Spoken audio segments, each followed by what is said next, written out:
Lecture में हम लोग पढ़ने जा रहे हैं electric field intensity due to an electric dipole at equatorial position.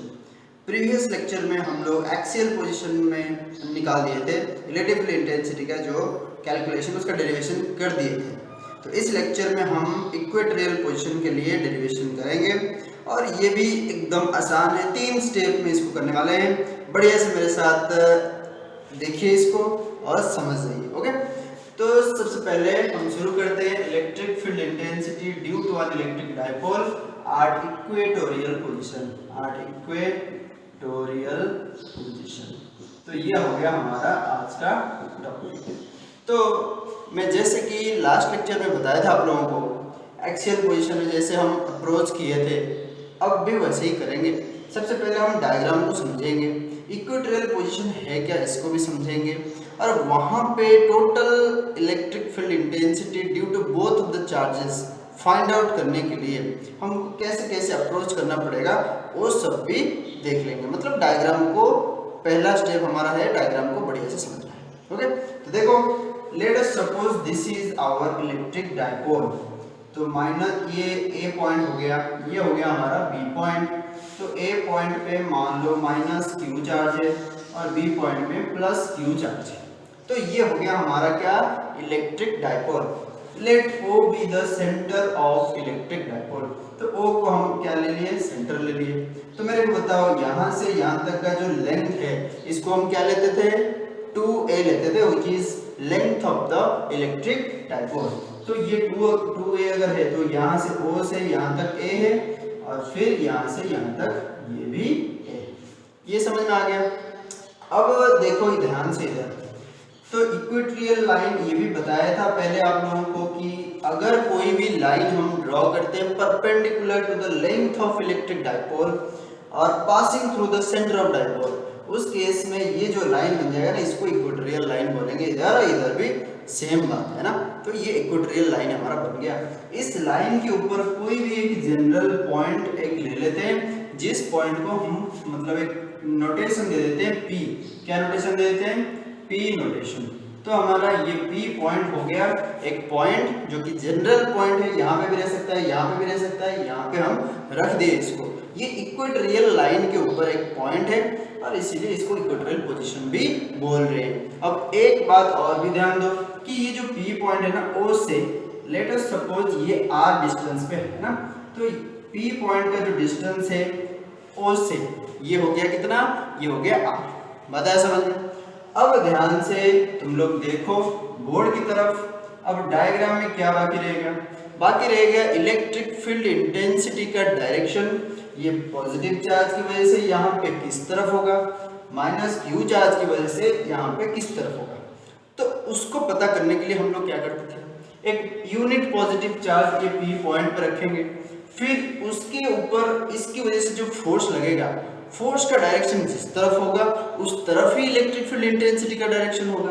और एग्जैक्टली सिमिलर तरीके में माइनस क्यू की वजह से इधर जो यूनिट पॉजिटिव चार्ज रखा जाएगा उसके ऊपर इसकी वजह से जो फोर्स लगेगा उस फोर्स का डायरेक्शन जिस तरफ होगा, तो यहाँ पे इसकी वजह से इलेक्ट्रिक फील्ड इंटेंसिटी का डायरेक्शन भी उस तरफ होगा। तो ये सबसे पहले फाइंड आउट करना है। और हम लोग लेते थे माइनस क्यू की वजह से P पॉइंट के ऊपर जो इलेक्ट्रिक फील्ड इंटेंसिटी उसको E1 लेते थे। क्या लेते थे, E1। अब मेरे को बताओ ये माइनस चार्ज है, ये यूनिट पॉजिटिव चार्ज है, तो एक माइनस चार्ज एक प्लस चार्ज को कैसे मतलब अट्रैक्ट करेगा या रिपेल करेगा, अट्रैक्ट करेगा ना। तो डेफिनेटली एक अट्रैक्टिव फोर्स इस तरफ लगाएगा और उसका डायरेक्शन किधर हो जाएगा, इस तरफ। तो इसका मतलब ये जो फोर्स लगा रहा है माइनस क्यू चार्ज इसके ऊपर, वो इस तरफ लगा रहा है। फोर्स का डायरेक्शन अगर इस तरफ है तो इलेक्ट्रिक फील्ड इंटेंसिटी का डायरेक्शन भी इस तरफ होगा। सो E1 का डायरेक्शन हो गया इस तरफ। क्लियर है। और E1 के क्या है ये, इसको तुम लोग कॉपी में लिख लेना कि electric field intensity at P due to minus Q charge. Okay, अब मेरे को बताओ ये प्लस चार्ज है, ये भी पॉजिटिव चार्ज है। पॉजिटिव चार्ज के ऊपर रिपल्सिव फोर्स लगाएगा which will be away from the point P, है ना। तो पॉजिटिव चार्ज इसके ऊपर रिपल्सिव फोर्स लगेगा तो बाहर की तरफ लगेगा, रिपल्सिव फोर्स मतलब बाहर की तरफ लगेगा।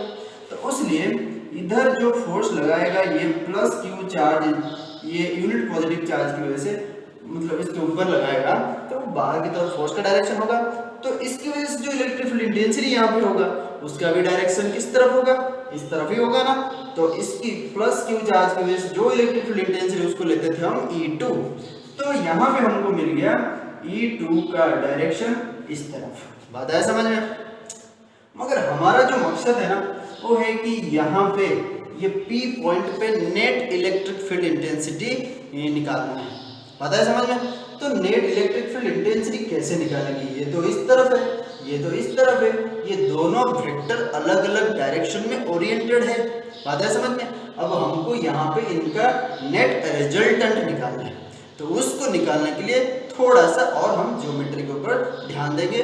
उसको ध्यान से मेरे साथ देखो डायग्राम को। लेट अस सपोज कि ये जो एंगल है ये थीटा हो गया। कितना हो गया? थीटा। अब तुमको ये दोनों ट्राइंगल कॉन्ग्रुएंट दिख रहा है क्या? दिख रहा है ना, क्योंकि ये देखो ये साइड बराबर, ये 90 डिग्री, ये 90 डिग्री, ये साइड कॉमन है, तो साइड एंगल साइड से दोनों ट्राइंगल क्या हो गया? कॉन्ग्रुएंट। तो ये अगर थीटा हुआ तो ये भी क्या हो गया? थीटा। पता है समझ में? तो ये हम थोड़ा ज्योमेट्रिकल एनालिसिस कर रहे हैं। अब और एक यहाँ पे इसको ना लेंथ ऑफ डायपोल को एक पैरेलल लाइन ड्रॉ कर रहे हैं जो कि P पॉइंट के थ्रू पास कर रहा है। इसको क्यों कर रहे हैं इसको भी समझो। जैसे मेरे को बताओ ये अगर थीटा है तो ये अल्टरनेट एंगल ये थीटा बन जाएगा, ये दोनों अगर पैरेलल है और ये इंटरसेक्टर है तो ये थीटा है, अल्टरनेट एंगल ये भी थीटा हो जाएगा। सिमिलरली मेरे को बताओ ये अगर थीटा है तो ये एंगल भी थीटा बन जाएगा। पता है समझे? करस्पॉन्डिंग एंगल, तो ये अगर थीटा है, ये दोनों पैरेलल लाइन, ये इंटरसेक्टर है, ये थीटा, तो ये भी थीटा। क्लियर है? तो ये सिंपल ज्योमेट्री है जो 8th 9th क्लास में तुम लोग पढ़ते हो। इतना हो जाने के बाद अब हमको कंपोनेंट को रिजॉल्व करना है। क्या करना है? कंपोनेंट को रिजॉल्व करना है। और इसको जो समझ गया इसका मतलब ये डेरिवेशन उसका पूरा एकदम आसान हो जाएगा उसके लिए, है ना। तो जैसे कि आप लोगों को मैं बताया था 11th में, याद करो, कोई भी वेक्टर, ये ए वेक्टर है और ये ए वेक्टर एक्स एक्सिस के साथ थीटा एंगल बना रहा है, तो इसके एक्स एक्सिस के डायरेक्शन के अलोंग जो कंपोनेंट बनता था वो ए cos थीटा बनता था, और बाकी जो रह जाता था परपेंडिकुलर कंपोनेंट, कोई वेक्टर का दो कंपोनेंट रहता है परपेंडिकुलर कंपोनेंट, एक एक्स के अलोंग एक वाई के अलोंग, अगर 2D वेक्टर है तो ये ए cos थीटा हो गया, ये वाला ये 90 माइनस थीटा एंगल होता था, और ये ए sin थीटा कंपोनेंट बनता था। तो बेसिकली जिस तरफ थीटा एंगल बनाता था उस तरफ cos थीटा, बाकी की तरफ sin थीटा। यही हमारा था कंपोनेंट रिजोल्यूशन वाला, वेक्टर रिजोल्यूशन हम पढ़े थे, और वही कंसेप्ट को इधर लगाना है बस। मतलब E1 के लिए लगाना है, E2 के लिए लगाना है, और मेरे को तुम लोग बताओ कि E2 का कंपोनेंट इस डायरेक्शन में क्या होगा, x के अलोंग, और y के अलोंग क्या होगा, और ये जो बता देगा ना ये डेरिवेशन उसके लिए एकदम आसान है ना। तो मेरे को बताओ E2 वेक्टर इस तरफ है, ये x हॉरिजॉन्टल कंपोनेंट है, ये वर्टिकल कंपोनेंट है, तो E2 इसके साथ थीटा बना रहा है, तो E2 cos थीटा इस तरफ बनेगा, तो ये हो गया हमारा E2 cos थीटा। पता है समझ में? तो ये वाला कंपोनेंट, तो ये थीटा के अलावा ये 90 माइनस थीटा, टोटल है 90, तो ये थीटा हो गया, तो ये 90 माइनस थीटा, तो इस तरफ क्या बन जाएगा E2 sin थीटा। ये सबको समझ में आया क्या? जो लोग भी देख रहे हो ये कंपोनेंट रिजोल्यूशन कैसे हुआ, आई होप कि सबको समझ में आया कि ये वेक्टर अगर इस तरफ है, ये थीटा इस डायरेक्शन के साथ बना रहा है, तो इस तरफ हो जाएगा E2 cos थीटा, और उसके दूसरा जो परपेंडिकुलर कंपोनेंट रह गया वो E2 sin थीटा हो जाएगा। क्लियर है? अब देखो सिमिलरली हम E1 वेक्टर के लिए रिजॉल्व करेंगे, मतलब ये वेक्टर को रिजॉल्व करेंगे दो परपेंडिकुलर कंपोनेंट्स में, है ना। तो मेरे को बताओ ये E1 इस डायरेक्शन के साथ थीटा एंगल बना रहा है और इसके साथ 90 माइनस थीटा एंगल बना रहा है, तो इसका मतलब इस डायरेक्शन के अलोंग E1 का कौन सा कंपोनेंट हो जाएगा? E1 cos theta. तो इसका मतलब इधर भी ये हो जाएगा E1 cos थीटा। ओके, अब फिर देखो ये E1 का इसके अलोंग जो कंपोनेंट बनेगा ये क्या हो जाएगा? E1 sin theta. ये सबको क्लियर है? हो गया क्या? क्लियर है ना सबको? तो ये कंपोनेंट रिजोल्यूशन हो गया, हमारा डायग्राम ऑलमोस्ट कंप्लीट है। ओके, तो अब हमारा नेक्स्ट स्टेप जो है कि E1 और E2 इनका मैग्नीट्यूड निकालना है। क्या निकालना है? मैग्नीट्यूड निकालने के बाद हम देख लेंगे कि E1 और E2 का मैग्नीट्यूड एकदम बराबर आएगा। क्या आएगा? बराबर। तो बराबर आएगा तो E1 sin theta, E2 sin theta दोनों बराबर हो जाएगा मैग्नीट्यूड वाइज, और डायरेक्शन तो दोनों का एकदम अपोजिट है, तो एक दूसरे को कैंसिल कर लेंगे। क्या कर लेंगे? कैंसिल कर लेंगे। तो P पॉइंट पे जो टोटल इलेक्ट्रिक फील्ड इंटेंसिटी हो जाएगा दोनों E1 और E2 की वजह से वो हो जाएगा बस यही, मतलब E1 cos theta plus E2 cos theta. बात है समझ में? इन दोनों को प्लस करने के बाद हमको P पॉइंट पे टोटल इलेक्ट्रिक फील्ड इंटेंसिटी मिल जाएगा। क्लियर है? तो उसलिए ध्यान से इधर देखो, तो जो बता रहा हूँ पहले हम निकालेंगे E1 का mod. E1 electric field intensity at P due to minus Q charge, इसका मॉड निकालेंगे, इसका मैग्नीट्यूड निकालेंगे। तो वही वाला इलेक्ट्रिक फील्ड इंटेंसिटी का फॉर्मूला लगा दो, Q upon 4 pi epsilon naught distance का स्क्वायर। तो यहाँ पे मेरे को बताओ ये चार्ज का मैग्नीट्यूड कितना है, माइनस Q, इसका मैग्नीट्यूड हो गया plus Q divide by 4 pi epsilon naught. ये distance A to P, AP का स्क्वायर हो जाएगा। और AP का स्क्वायर कैसे निकालेंगे मेरे को बताओ तुम। ये राइट एंगल ट्राइंगल आप लोगों को दिख रहा है क्या? तो ये राइट एंगल ट्राइंगल में ये A हो गया, A साइड, ये हो गया R डिस्टेंस। तो हाइपोटेन्यूज कैसे निकलेगा? हाइपोटेन्यूज का स्क्वायर कैसे निकलेगा? A बेस का स्क्वायर प्लस परपेंडिकुलर का स्क्वायर इक्वल टू हाइपोटेन्यूज का स्क्वायर, पाइथागोरस थ्योरम है कि नहीं? तो उसलिए ये AP स्क्वायर निकल जाएगा, ये A square plus R square. Clear है? तो उसलिए ये डिस्टेंस का स्क्वायर, ये AP का स्क्वायर रखना है, तो इसका मतलब A square plus R square. तो ये हो गया हमारा electric field intensity at P due to minus Q charge, उसका मैग्नीट्यूड। क्लियर है? तो इसको इक्वेशन 1 लिख लो। अब इक्वेशन 2 हम क्या करेंगे, E2 वेक्टर का मॉड निकालेंगे। ओके, तो E2 वेक्टर क्या है? Electric field intensity at P due to ये plus charge plus Q charge, इसकी वजह से जो इलेक्ट्रिक फील्ड इंटेंसिटी यहाँ पे है उसका मॉड निकालने जा रहे हैं। तो सिमिलर वे में निकलेगा। तो मेरे को बताओ चार्ज क्या है, plus Q 4 pi epsilon not. अब ये चार्ज इनके बीच में जो डिस्टेंस है ये क्या है, BP है, BP का स्क्वायर हो जाएगा डिस्टेंस का स्क्वायर, ये भी तो उतना ही आएगा ना, A square plus R square, वही आएगा ना। तो उसलिए यहाँ पे भी A square plus R square हो जाएगा। क्लियर है? तो यहाँ से आप लोगों को इतना पता चल गया कि E1 का मॉड जो है, E2 का मॉड जो है, ये दोनों एकदम बराबर है। Q अपन दिस मच दोनों सेम है। तो अगर मॉड सेम हो गया, E1 और E2 का मैग्नीट्यूड सेम है, तो मेरे को बताओ E1 sin थीटा और E2 sin थीटा, ये दोनों का मैग्नीट्यूड बराबर है, डायरेक्शन अपोजिट है। तो E1 और E2 वेक्टर का जो sin थीटा कंपोनेंट है ना, एक दूसरे को कैंसिल कर लेंगे और ये दोनों वेक्टर का बस cos थीटा कंपोनेंट रह जाएगा, जो कि सेम डायरेक्शन में है। मतलब E2 का cos थीटा कंपोनेंट इस तरफ है, E1 का cos थीटा कंपोनेंट इस तरफ है। तो सेम डायरेक्शन में कोई कंपोनेंट रहता है, वो क्या होता है, ऐड ऑफ हो जाता है ना, तो ऐड हो जाता है, सम हो जाता है। तो ये दोनों प्लस होके electric field intensity P point पे दे देंगे E1 और E2 की वजह से। पता है समझ में? तो ये यही हो गया हमारा होल स्केल सिनेरियो। क्लियर है? तो P पॉइंट पे हम टोटल इलेक्ट्रिक फील्ड इंटेंसिटी निकालना चाहते थे E1 और E2 की वजह से, तो E1 प्लस E2 करते हैं। ओके, तो total electric field intensity E equals to ये हो जाता है, अब क्योंकि ये E1 E2 का साइन थीटा कंपोनेंट कैंसिल हो गया, अब यही बच गया, तो इसलिए ये हो जाता है E1 cos theta plus E2 cos theta. बात है समझ में? यही हमारा अब रह गया टोटल इलेक्ट्रिक फील्ड इंटेंसिटी। ये क्लियर है सबको? अब E1 E2 का मैग्नीट्यूड अगर सेम है तो इसको ऐसे लिख सकते हैं क्या? इसको ऐसे लिख सकते हैं 2E1 cos। क्लियर है? तो अब यहाँ पे थोड़ा मैं रब कर रहा हूँ। ओके, तो यहाँ पे रब करके यहाँ पे मैं टोटल इलेक्ट्रिक फील्ड इंटेंसिटी निकाल रहा हूँ। मेरे को बताओ 2E1 का वैल्यू इधर से लाके इधर सब्स्टिट्यूट करो, Q divided by 4 pi epsilon naught, ये A square plus R square. फिर मेरे को बताओ cos थीटा का क्या वैल्यू होगा। इस राइट एंगल ट्रायंगल से मेरे को बताओ, ये अगर थीटा है, ये परपेंडिकुलर हो गया, ये बेस हो गया, ये हाइपोटेन्यूज हो गया, तो cos थीटा बेस अपन हाइपोटेन्यूज, इसका मतलब A डिवाइडेड बाय, है ना, A डिवाइडेड बाय ये हो जाएगा क्या, A square plus R square. Clear है? तो उसलिए यहाँ पे cos थीटा हो जाएगा ये base divide by A divide by ये हाइपोटेन्यूज कितना हो जाएगा, A square plus R square का स्क्वायर रूट, तो इसका मतलब A square plus R square का स्क्वायर। क्लियर है? क्योंकि ये आप लोगों को पता होना चाहिए कि हाइपोटेन्यूज कैसे निकलेगा, ये बेस का स्क्वायर प्लस परपेंडिकुलर का स्क्वायर, उसका स्क्वायर रूट निकालेंगे तभी हाइपोटेन्यूज निकलेगा। तो इसलिए cos थीटा में आ जाता है ऊपर बेस जो कि आ गया A, और नीचे आ जाता है हाइपोटेन्यूज जो कि आ गया यही चीज। क्लियर है? तो ये आ गया हमारा total electric field intensity eight ए इक्वेटोरियल पोजीशन। क्लियर है? और इसको और थोड़ा सिंपलीफाई कर देते हैं, है ना। तो सिंप्लीफाई करके देखते हैं फाइनल आंसर हमारा क्या आ जाएगा। देखो इसको सिंप्लीफाई करेंगे, मेरे को आप लोग बताओ डाइपोल मोमेंट का क्या वैल्यू था 2 × Q × A। इसको डाइपोल मोमेंट P लिख सकते हैं ना, P का मैग्नीट्यूड। अब देखो यहाँ पे ये हो गया 2A हो गया, लेंथ Q हो गया, चार्ज लेंथ × चार्ज, ये हो जाता है डाइपोल मोमेंट P। तो यहाँ पे इसके बदले मैं लिख सकता हूँ ये E बराबर ये P डिवाइड बाय 4πε0, ये तो रहेगा ही रहेगा। अब मेरे को बताओ ये a² + r² पावर 1 था, a² + r² इधर पावर अंडर रूट मतलब हाफ हो गया, तो 1 + हाफ, ये टोटल पावर कितना हो जाएगा 3/2। तो इसलिए a² +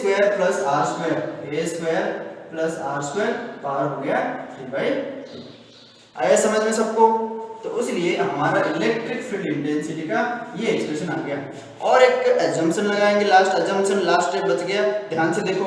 लास्ट अजम्पशन क्या है कि let us suppose length of the electric dipole is very small as compared to the distance of the point P from O, मतलब R के कंपैरिजन में A बहुत छोटा है, तो उस केस में A को निगलेक्ट कर सकते हैं R के कंपैरिजन में। तो ये कंडीशन लगा देते हैं कि A is very small as compared to R। Okay, तो ये अगर कंडीशन लगा दी, ये a² को हटा देंगे तो ये E कितना आ जाएगा बताओ मेरे को, P डिवाइड बाय 4πε0, तो a² हट गया तो ये r² और 2 ये कट जाएगा तो r³ रह जाएगा। क्या रह जाएगा? r³। और यही आ गया हमारा one and only final answer. Clear है? तो यहाँ पे क्या हुआ सबको समझ में आया ना? तो ये a² हट जाने के बाद r² था, इधर 3/2 था, ये 2 और ये 2 कैंसिल हो जाएगा और बच जाएगा ये क्यूब, तो इसलिए r³ ले गया। क्लियर है? और ये आ गया हमारा क्या, इलेक्ट्रिक फील्ड इंटेंसिटी का फाइनल फॉर्मूला। किसकी वजह से? इक्वेटोरियल पॉइंट की वजह से, इक्वेटोरियल पॉइंट। तो मेरे को यहाँ पे बताओ कि यहाँ पे कैसे वेरी करता है इलेक्ट्रिक फील्ड इंटेंसिटी डिस्टेंस के साथ। जैसे एक्सियल पोजीशन में आप लोग देखे थे, एक्सियल के लिए देखो, एक्सियल के लिए जो फॉर्मूला आया था उसको भी लिख रहा हूँ, ये इक्वेटोरियल का फॉर्मूला, दोनों को लिख रहा हूँ और मेरे को बताओ इनके बीच में कंपैरिजन करो। ये एक्सियल हमारा आया था 2p डिवाइडेड बाय ये 4πε0 ये r³, ये आया था ई एक्सियल। अब ई इक्वेटोरियल, ये ई इक्वेटोरियल क्या आ गया, ये p बस 2 ही नहीं है, बाकी सब तो सेम ही है। ओके, तो ये आ गया हमारा ई इक्वेटोरियल।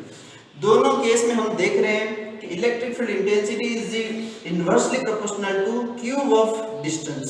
ओके, r³ के साथ इनवर्सली प्रोपोर्शनल है, तो इसको कॉमनली लिख सकते हैं E प्रोपोर्शनल टू 1/r³। ये तो एक पॉइंट आप लोगों को याद रहना जरूरी है, ये एक्सियल पोजीशन हो या इक्वेटोरियल पोजीशन हो। ओके, तो दोनों पोजीशन के लिए इलेक्ट्रिक फील्ड इंटेंसिटी जो है r³ के साथ इनवर्सली प्रोपोर्शनल है। ये बात आया समझ में? दूसरा पॉइंट क्या है, ये दोनों को अगर डिवाइड करेंगे, मेरे को बताओ दोनों को अगर मैं डिवाइड कर दूंगा, E axial divided by E equatorial, है ना, E इक्वेटोरियल, ये क्या हो जाएगा, ये 2p डिवाइड बाय 4πε0 r³, फिर divide by p divide by 4πε0 r³, ये p ये पूरा कट जाएगा, 2 ही बच जाएगा, तो आंसर आ जाएगा 2। इसका मतलब E एक्सियल हो जाएगा ट्वाइस E इक्वेटोरियल, तो इसका मतलब E एक्सियल ये ज्यादा है ना, कितना ज्यादा है, 2 गुना ज्यादा है, किससे, E इक्वेटोरियल से। तो इसका मतलब E एक्सियल मतलब एक्सियल पॉइंट पे मतलब उतना ही सेम डिस्टेंस रखोगे, एक्सियल पॉइंट पे आप 5 सेंटीमीटर जाओगे, इक्वेटोरियल पोजीशन में 5 सेंटीमीटर जाओगे, दोनों 5 सेंटीमीटर में किधर ज्यादा इलेक्ट्रिक फील्ड इंटेंसिटी होगा, एक्सियल पोजीशन पे। बात है समझ में? कितना होगा, अगर इक्वेटोरियल पोजीशन पे मतलब इलेक्ट्रिक फील्ड इंटेंसिटी तुम्हारा वैल्यू है 100, तो वही 5 सेंटीमीटर तुम एक्सियल पोजीशन पे आओगे तो वहां पे तुमको 200 मिलेगा इलेक्ट्रिक फील्ड इंटेंसिटी। एक रफली बोल रहे हैं हम, तो ऐसे ही होता है। ओके, तो इलेक्ट्रिक फील्ड इंटेंसिटी का जो एक्सियल वैल्यू है वो इक्वेटोरियल का ट्वाइस होता है, 2 गुना होता है। ये एक के सवाल है ना, तो इसको भी याद रख लेना। बात है समझ में? और फाइनल एक पॉइंट बता के इसको खत्म करते हैं ना।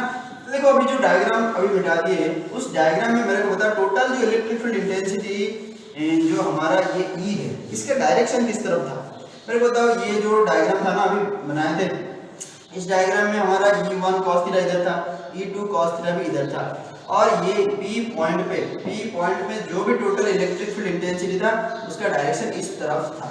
तो ये था हमारा टोटल इलेक्ट्रिक फील्ड इंटेंसिटी का डायरेक्शन। और मेरे को बताओ, ये माइनस क्यू चार्ज था, ये प्लस क्यू चार्ज था, मगर डाइपोल मोमेंट का डायरेक्शन किस तरफ रहता है? माइनस क्यू चार्ज से प्लस क्यू चार्ज की तरफ। तो डाइपोल मोमेंट का पी का डायरेक्शन रहता है इस तरफ, और टोटल इलेक्ट्रिक फील्ड इंटेंसिटी और इक्वेटोरियल पोजीशन इसका डायरेक्शन रहेगा इस तरफ। तो ये दोनों अपोजिट दिख रहा है क्या? दिख रहा है ना? तो इसलिए तो यहाँ पे इलेक्ट्रिक फील्ड इंटेंसिटी का अगर वेक्टर फॉर्म लिखेंगे तो यहाँ पे माइनस साइन लगाना पड़ेगा, बस सिंपल, क्योंकि डाइपोल मोमेंट का अपोजिट डायरेक्शन में ये है। तो इसलिए डाइपोल मोमेंट के साथ एक बस माइनस साइन लगा दो और ये आ जाएगा इसका वेक्टर फॉर्म, इसका इलेक्ट्रिक फील्ड इंटेंसिटी का वेक्टर फॉर्म एट ए इक्वेटोरियल पोजीशन। बताया समझ में? और एक्सियल पोजीशन में तो डाइपोल मोमेंट का डायरेक्शन जिधर था उधर ही था हमारा टोटल इलेक्ट्रिक फील्ड इंटेंसिटी का डायरेक्शन, मगर इधर थोड़ा अपोजिट है। ये भी एक पॉइंट इसको याद रख लेना बढ़िया से। तो ये हो गया हमारा आज के लिए लेक्चर, और आई होप कि आपको पूरा डेरिवेशन समझ में आया। शॉर्टली बता रहा हूँ आप लोगों को, और डिटेल में सारा चीज़ नहीं लिख पा रहा हूँ, मगर आप लोगों में बोल तो रहा हूँ सारा चीज़, तो इसलिए आप लोग उसको नोट्स बनाते जाओ, लिखते जाओ और समझते जाओ। ओके, कोई भी कंसेप्ट अगर नहीं समझ में आया मेरे को कमेंट सेक्शन में बताओ, और सब्सक्राइब करो, लाइक करो, शेयर करो चैनल को। और आज के लिए इतना ही है। See you next time. Until then you please be stay healthy and happy.